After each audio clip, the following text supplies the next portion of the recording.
après-midi dans la France Bouge, on parle des cosmétiques made in France et vous faites-vous attention à ce que vous utilisez comme cosmétique. Dites-le nous sur Twitter, #Europe 1. Vous pouvez également nous appeler, Raphaël, au 39 21. Oui, c'est bien souvent, on vous le dit ici dans la France Bouge, des prises de conscience, des déclics qui nous poussent à changer de travail, d'univers, à prendre une nouvelle voie. C'est aussi d'ailleurs ce qui vous est arrivé, Delphine Garbois, bonjour. Bonjour. Vous êtes l'une des deux fondatrices de Z & Ma, qui est une marque de cosmétiques bio destinée à ce qu'on appelle aujourd'hui les millennials. Or, il y a 9 ans, vous avez été atteinte d'un cancer du sein qui vous a amené, je crois, à vous poser beaucoup de questions sur ce que vous utilisiez. Est-ce que c'est comme ça que démarre vraiment l'aventure ? Oui, tout à fait. En fait, Z & Ma, c'est tout d'abord une histoire d'amitié avec Virginie, mon associée. Que vous connaissez depuis le lycée ? Voilà, on se connaît depuis le lycée à Avignon. On a toujours été très proches. On s'est mariés la même année, premier bébé à 15 jours d'écart. Et comme vous le disiez, en effet, il y a 9 ans, j'ai été gravement malade. Virginie a été très présente dans cette période difficile. Et ça a vraiment été l'élément déclencheur et la prise de conscience de l'importance de notre alimentation et puis de ce que on se mettait sur la peau. Et du coup, quelques années après, Z & Ma est née. Oui, parce que vous avez repris des études et vous avez décidé toutes les deux de vous former en dermocosmétique. Oui. En fait, c'est une reconversion puisqu'on venait d'univers assez différents avec Virginie, plutôt elle dans le milieu financier. Moi, j'ai travaillé 15 ans dans le marketing, en joaillerie chez Cartier, donc un univers différent. Rien à voir. Rien à voir, mais voilà, pour nous, il était très très important avant de se lancer dans cette aventure, de se former en dermocosmétique naturelle. Et voilà. Et puis après, on a fait un grand travail de due diligence pour trouver le laboratoire qui allait nous accompagner, parce qu'on n'allait pas s'improviser ingénieur chimiste. Bien sûr. Donc, et vous l'avez trouvé, ce laboratoire. Et voilà. Et on l'a trouvé dans le sud-ouest. C'est aussi une histoire, un coup de cœur. Et c'est un laboratoire qui a plus de 45 ans d'expertise dans le bio. Qui partage nos valeurs, en fait on a les mêmes valeurs, et qui a un département de recherche et développement avec qui nous travaillons les formules pour Z & Ma. Alors Z & Ma, ça a une signification. Oui, alors ça a une signification, en fait c'est les initiales des prénoms de nos enfants à toutes les deux. Alors Virginie, elle a facilité le travail puisque ses 3 enfants, la première lettre commence par M. Mais voilà, pour moi, donc il y a Apolline, Eugénie et Zoé-Marie. Alors dites-moi, vous vendez aux 15-35 ans essentiellement. Vous vous êtes dit qu'on ne faisait pas forcément attention à la composition, notamment quand on est jeune. Est-ce qu'ils ont une conscience du bio, du sein plus développée que la nôtre ? Oui, je crois qu'aujourd'hui, il y a une vraie prise de conscience de l'importance de faire attention à ce que l'on se met sur la peau.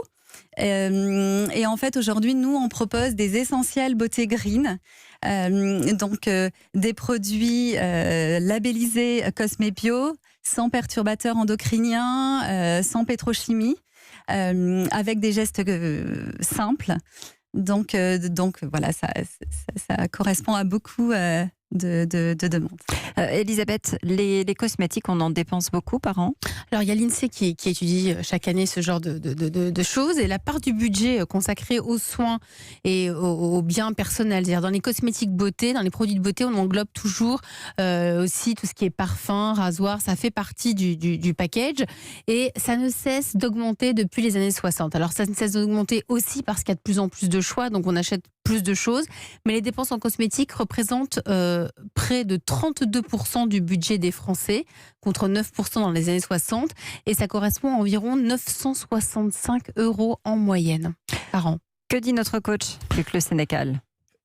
Ma question, c'est une question un petit peu marketing, parce que vous avez une cible très très jeune, et nous on en a une également dans mon domaine d'activité, mais comment vous rentrez en communication avec cette communauté ? Je pense que c'est un bon vivier. Comment vous les travaillez ? Parce que c'est assez particulier. Oui, tout à fait. Alors avec Virginie, c'est vrai que c'est très important pour nous d'être complètement transparente dans toute notre démarche. Et c'est vrai qu'aujourd'hui, on profite des réseaux sociaux. Vous avez Et beaucoup d'abonnés. voilà, et on communique sur les réseaux sociaux.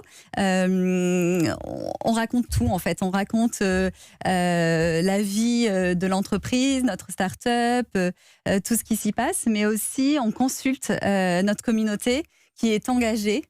Puisqu'on est une marque engagée et voilà, on veut respecter l'environnement. Vous avez même enlevé les packaging. Hein. Oui, tout à fait. En fait, on a décidé, on pense que dans la cosmétique, il y a toujours un packaging secondaire et puis le premier geste, c'est on achète un produit cosmétique et puis tout de suite, on va jeter le packaging. Donc du coup, on a essayé de trouver une solution parce qu'en fait, il y a toute la partie réglementaire qui est importante et voilà, on ne peut pas y dérober. Donc on a un petit leaflet, un petit dépliant où l'on donne toutes les informations de comment on utilise le produit, ce qu'il y a à l'intérieur de notre produit. Mais voilà, ce petit leaflet en français et en anglais se met dans son petit tiroir de salle de bain. Et c'est vrai, avec Virginie, l'importance, c'était que nos produits soient des produits sympas, qu'on ait plaisir à les voir dans la salle de bain. Et en fait, on ne veut plus qu'il y ait à choisir entre plaisir, en effet, et efficacité. Et pour revenir à votre question, voilà, c'est très important, en tout cas pour nous, de communiquer avec nos clients et à travers les réseaux sociaux. Aujourd'hui, c'est quand même quelque chose de très facile. Elisabeth? Donc, comme ce sont des cosmétiques pour les peaux d'adolescents, donc qui dit peau d'adolescent dit souvent acné et peau un peu à problème. Vous êtes en contact avec des dermatologues, vous avez fait tester vos produits? Oui, alors tout à fait. En fait, tous nos produits suivent quand même des tests. Et on a dans la gamme des essentiels beauté green avec 2 produits qui sont contre les imperfections.